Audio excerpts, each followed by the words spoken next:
One win away, the Red Sox on the brink of yet another World Series title. My name is Mike Petraglia. This is Adam Kaufman. We're inside Dodger Stadium following a scintillating 9-6 Red Sox win over the LA Dodgers in game number 4.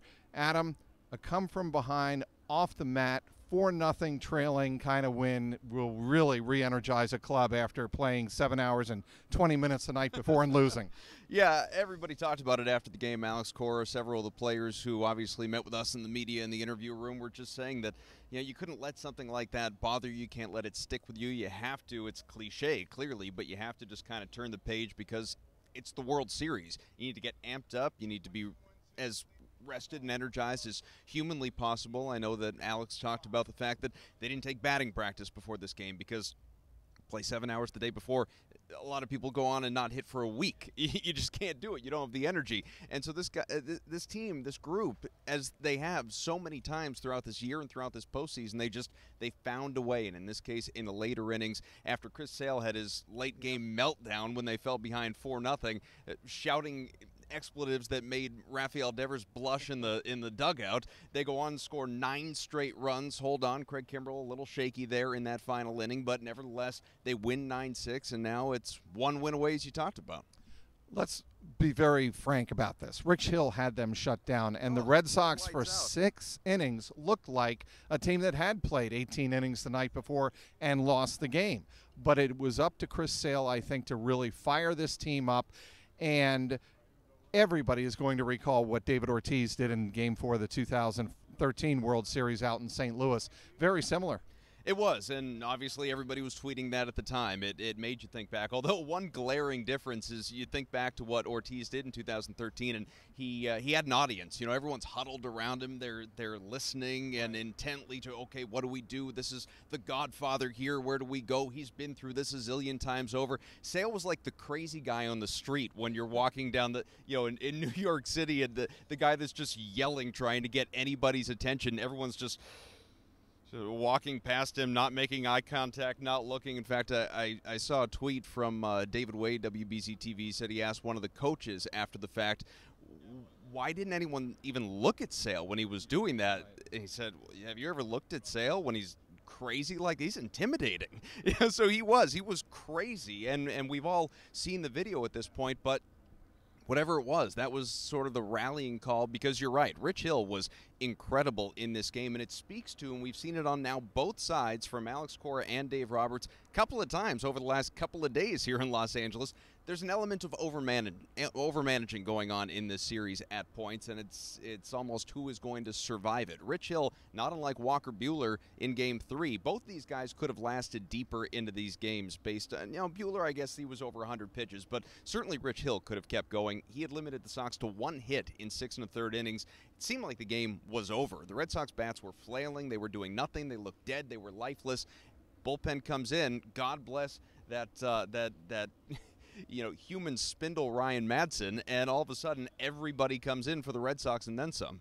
Well, and you take a look at what Mitch Moreland was able to do with the 3-run homer, really ignite the team. Yep. Steve Pearce with the solo home run in the 8th inning to tie it at 4, and then the key bases loaded, bases clearing double. That, as it turned out, was a huge hit in terms of providing insurance runs. Well, what's so special, too, is that it is these unsung heroes, these unheralded guys who are maybe not so unheralded anymore. We're talking so much about them, the Morelands and Pierces of the world, Evaldi, obviously, out of the bullpen, or whether he's starting, whatever he's doing. These midseason acquisitions, not that Moreland was, but the others that have done so well since coming over from Dave Dombrowski. You have to think he's grinning wildly like the Joker somewhere with what he has achieved bringing in some of these guys and what they have done on the field since, obviously. But you've seen a lot of different kind of moments to this point where it's okay, someone needs to step up in this spot. Is it going to be Mookie Betts? Is it going to be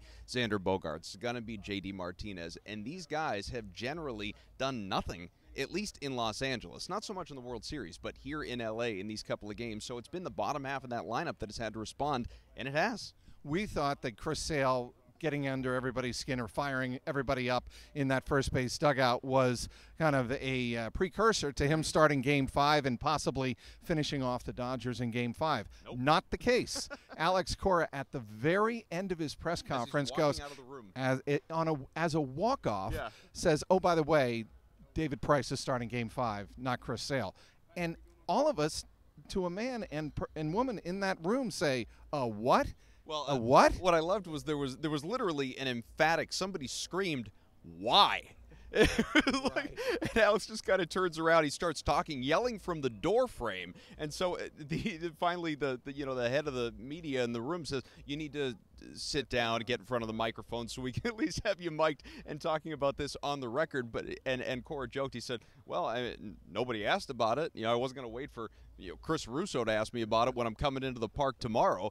And so as he explained it, and you can decide how you want to feel about this, because I don't know. I think there are some Swiss cheese holes in the argument, but he said Chris Sale is fine. He just thinks that David Price is maybe in a better spot, particularly in a National League ballpark, maybe in these temperatures as well. He feels better. I think it's more of a feel thing with David Price. You would be foolish to not question how healthy is Chris Sale, because he is the ace of this staff, and now he's getting pushed back to Game 6. Maybe he's available in Game 5. Cora said that. He will be available out of the bullpen if he is needed, if Price struggles or you need him for an out or an inning or whatever it may be. We've seen these rovers and all that throughout this series, this playoff run, everything. But, you kind of wonder, is Sale okay? Because Price, I don't recall him being up in Game 1, but he started Game 2. He relieved in Game 3. He was up in the bullpen here in Game 4, and now he's going to start Game 5 on 3 days rest, no less. So I hope he goes out and dominates, clearly, but he's not at full strength. He wants it. He's an animal. He's been locked in right now, but